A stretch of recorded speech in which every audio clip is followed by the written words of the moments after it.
ఆయన కోసం 10 కిలోమీటర్లు అవతల పెట్టినా కాదు, 100 కిలోమీటర్లు అవతల పెట్టినా సరే మేమందరం వచ్చి తీరుతాం. ఎవరు ఆపలేరు. ఆపడం అనేది జరగదు. ప్రాణాలైనా అర్పిస్తాం. జగన్మోహన్ రెడ్డి కోసం ప్రాణాలైనా అర్పిస్తాం. మేము జగన్మోహన్ రెడ్డిని వదిలిపుకునే ప్రసక్తి లేదు. నాకు అమ్మఒడి ఎవరండి అసలు మొదలుపెట్టింది ఎవరు? ఆ స్కీమ్ మొదలుపెట్టింది ఎవరు? జగనన్న. నువ్వు ఇలా 2 సంవత్సరాలు కలిపి 26,000 వేసావు. జగనన్న 2 సంవత్సరాలు 26, నువ్వు 26 వేస్తే ఆయన 28,000 వేసాడు. ఆయన గొప్పోడా నువ్వు గొప్పోడియా? ఆయన గొప్పోడా నువ్వు గొప్పోడియా? ఇవాళ ఏదో ఉద్దేశం పెంచి మమ్మల్ని సావదెంగుతాం, మమ్మల్ని చంపుతాం అనుకుంటే మేము చావడానికి సిద్ధం. ఎందుకు అంత అభిమానం జగన్ అంటే? ఎందుకు అంత అభిమానం? మాకు ప్రాణాలైనా అర్పిస్తాం. మా ప్రాణాలు తీసుకుంటారా? మీరు కేసులు పెట్టుకుంటారా? ఎంతమంది ప్రాణం పోతే మా జగనన్న మా ఇంటికి వస్తాడు. నా ప్రాణం ఇవ్వాలా? ఏడ ఊరు తీసుకోమని నేను తీసుకుంటా. అర్థమైందా? జగన్ కోసం మేము అంత పోరాడతాం. ఉచిత విద్యుత్ ఎవరు ప్రవేశపెట్టింది?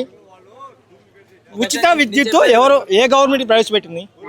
అమ్మఒడి ఏ గవర్నమెంట్ ప్రవేశపెట్టింది? మీరు చెప్పండి. ఏ గవర్నమెంట్ ప్రవేశపెట్టింది?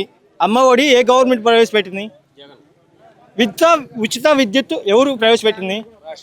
ఉచిత విద్యుత్ ఎవరు ప్రవేశపెట్టింది? ఏమండి ఇంత చేసిన మాకు ఎన్ని ఆంక్షలు పెట్టినా మా గోళ్ళు వదిగో. నేను చనిపోయినాకైనా నా కుటుంబానికి అండ, నా అన్నలాగా, నా కూతురికి ఒక బాబాయ్ లాగా, ఒక మేనమామ లాగా జగన్ అనేది ఒక భరోసా ఉంది. నేను చనిపోయినా సరే, నా ప్రాణం అయినా చనిపోయినా సరే జగన్మోహన్ రెడ్డి ఉంది. నువ్వు ఎన్ని ఆంక్షలు పెట్టుకో, దేనికి భయపడవు? ఆయన 3,000 కిలోమీటర్లు నడిస్తే మేము 10 కిలోమీటర్లు నడవలేము. ఆయన ఇలాగా మాట్లాడే వాళ్ళని అరెస్ట్ చేస్తున్నారు, అక్రమంగా కేసు చేసుకోండి.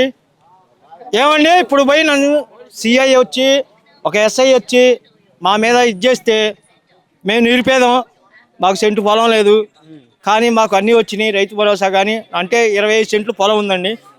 25 సెంట్లు పొలం ఉంది. నాకు ఉంది 25 సెంట్లే. దేనికి భయపడను? ఏంది నన్ను అరెస్ట్ చేసుకున్నా, నన్ను చంపినా నా కుటుంబానికి మా జగన్ అన్న ఉండడం అనేది మాకు భరోసా. మేము దేనికి భయపడం.